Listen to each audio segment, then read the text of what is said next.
Is that I'm curious by so you mentioned like anang because you were right that back in the day like kami the idea Mm-hmm. was okay if you want to actually do this for a living you need to go to Manila and Mm-hmm. there were a bunch of bands that did that and some did really well and then some just eventually flew back home to Cebu because some people make it and some people don't. Do you feel that you have to do that right now? Well, not. I actually, I actually I actually still feel that since Cebu, it's labeled as a music scene. It's still not an industry since as a musician, you still can't quit your day job to you still can't support yourself just by your music career itself. So it's slowly evolving into the music industry, and and I've noticed in the past months that major labels such as Viva, Sony, Warner, they've actually been opening offices here in Cebu. So they do see the potential in Cebu to become an industry, but right now it's still not, and it's still a scene. But hopefully in the future it does become an industry. I wonder if this whole pandemic and then the subsequent lockdown kind of made that. Was that like a step back? No, I wonder. Yeah, I think it did. Yeah, it's kind of sad right now. Like, kind of that with there's really so many people affected by this, and and then and even the live events industry is super affected, and not really anybody's Yeah, talking about it. You know it's the one of the biggest industries that took a hit during this pandemic, for actually. sure, for sure. Mm-hmm. I mean, fortunately, if you are getting some income via the streams, via online, then at least but like that's, diba, that's like really small.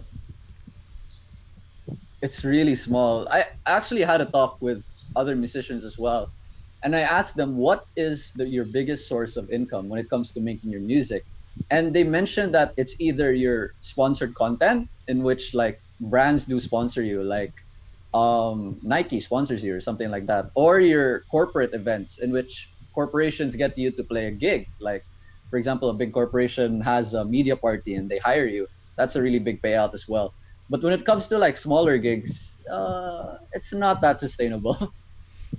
Yeah, but I can imagine. So like the band that I keep thinking about who does like a lot of these media gigs will be like Bamboo or something. But I can't Mm. imagine that being enjoyable. You get what I'm saying? Like, I mean, like you're in What makes you this. say that? What makes you say that? I don't know. I'm from this. I don't know, dude. Like I'm from like I grew up in the '90s Hmm. where like Nirvana and you had this anti-establishment thinking, Ah, and then I know that like the younger generation they just don't have that. It's just not there, right? like that rebellious attitude. Yeah, like more. I feel like you guys are much better at working or navigating that whole environment Mm. than we were. No, like in my time, like work. Oh, you do something like that. Oh, sell out naman na siya ba? Di na tayo Sell di out, yeah. real ba? And then that's not really a term now, right? I think musicians have just accepted it that it's one of your biggest sources of income, and you have to adapt into the culture. No, and then that's why I'm saying that your generation is so much Mm. smarter uh, for that. Like you guys are willing and more important, you guys know how to work along those boundaries, ba? No, and then it's just a product of you guys growing up in that situation, Mm. no, and I talk a lot with my previous bandmates, and we do one thing that we notice is the music in every generation kind of reflects the time. You get what I'm saying? Mm. Like, Yeah. and the interesting thing now in today's time is that everybody has a like when I was in high school, if you talk to dudes and oh, by what do you listen to, they would name the same 10 punk, bands or like whatever, or it's the same. But if I go to like your school and I'll talk to 10 different guys, they all it's probably different have, artists. yeah, right? Diba? And I think I think I know what you mean by that. And it's actually coined as the fast food era of music. That music is like it's so the process of becoming an artist today is much more simpler than becoming an artist in the past. That anyone could do it. Like I think before, you to become this big artist, you really had to sign with a label because you needed to get those connections via a label.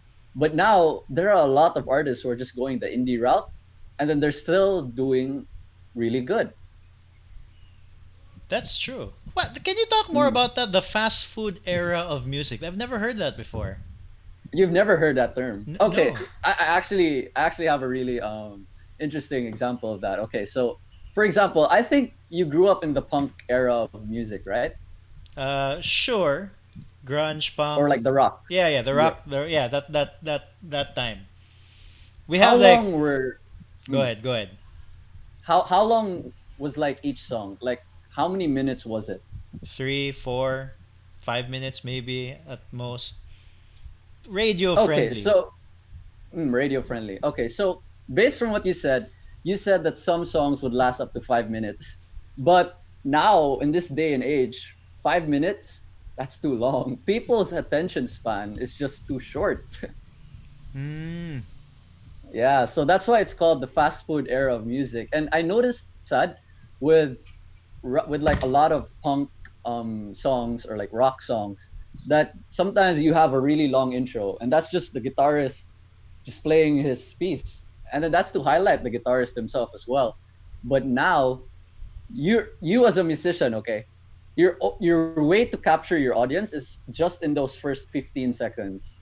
If you can't capture the audience there in those first 15 seconds, then they're gonna skip to the next track. And so your lyrics have to come in at around that time, like around 15 to 30 seconds.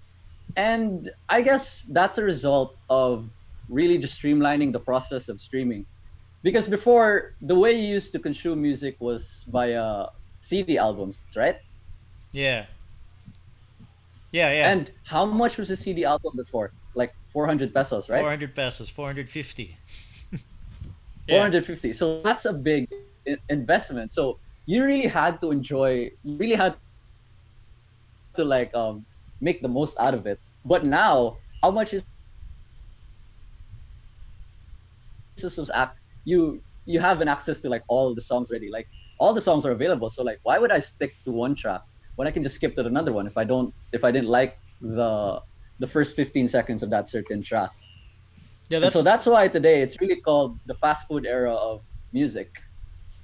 that's like the whole Spotify effect, yun. Ganang murag when the tracks are all Mm, there and all available, and you can listen to a lot of music and just not know who the artist is. Uh, mm, yeah, with just so many, so much music available right now. It's just so different. That's why, like, when I talk to like older musicians, there's a level of like, oh yeah, I kind of miss the old days when we just listened yeah. to one CD or cassette tape over and over Mm, again. And and like you would, if you liked music, you'd, so I mentioned you'd listen to like the same bands or artists, right? mm, And you knew everything mm. about them, like You knew all their everything. tracks. Yeah, you knew all their tracks, and then like you'd research, you'd look at a magazine, you'd read about them, and then now there's just too many. Like I remember talking to a younger guy also. I asked him, so what do you listen to now, by? And he gave me these bands, right? And I looked at Mm. them, and they're like super obscure, like ridiculously obscure bands. Like Who, what do you mean by that? like Like a niche. yeah, like like bands that are getting like 1,000 listens a month, 2,000 Mm. listens a month, and then I was thinking, is it is there must be like a lot of kids, a lot of like younger people who just listen like that. Like they don't. It doesn't matter na who is like quote unquote popular na ba. You're just Mm. listening to who you're listening, and then because you found them, and for whatever reason, this particular artist spoke to you, and this is what you're listening to. No? I think the reason why that happened as well is like, where do you get your music? Like, where do you get the music you listen to before? The it's from your friends. Like, you'd ask like, "Hey, bite, what are you listening to?" "Oh, I listen to Nirvana. I listen to what other punk rock bands are there? Like, um, Yeah, there can you was. name some?" Yeah. There's Like, a actually my generation. There's a lot of bands that did not like uh, grow old well. Like you don't want to like. There's a Limp Biscuit. Like I don't want to listen to them anymore. I think I've heard You get what I'm saying? Um, like Papa Roach as well. I don't know if Papa you know that. Roach. Yeah. I played Papa Roach in my high school concert. Yeah, but going back to what I was mentioning, it's like you'd get it from your friends, and Yeah. so you'd share the same like music taste. Mm-hmm. But now it's so easily available on the internet. Like you go to YouTube, you click one song, and then there's the related artist. You click that, and then oh, I like this artist. So you don't your source of the music you listen to is not is much wider.